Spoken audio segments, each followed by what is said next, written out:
I'm truly wrestling. I really mean this, dude. I am wrestling with the progressive movement because I do believe in things like obviously trans rights. I believe universal health care is the most cost effective way to move forward. I do think we need to address wealth inequality in our country.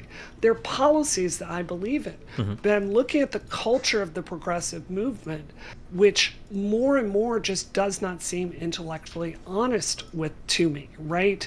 It's doing things that I find really morally repugnant, and I don't know how to square that circle.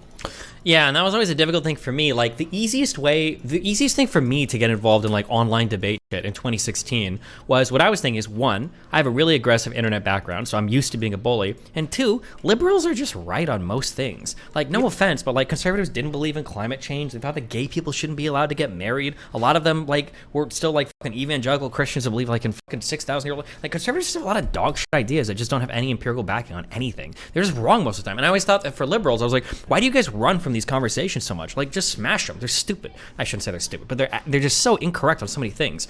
Right. But now, as the progressive movement has gotten more popular, and I think with popularity, I think comes more dogmatism.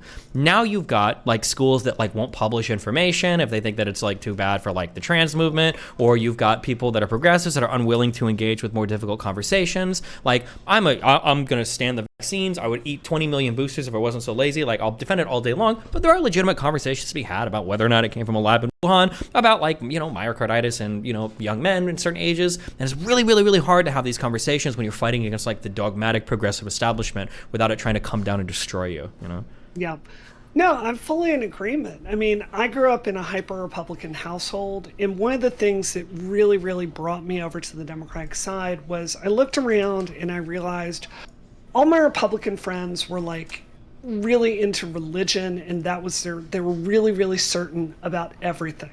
And then I talked to my Democratic friends about things like tax policy and be like, well, this has this advantage, this has this advantage.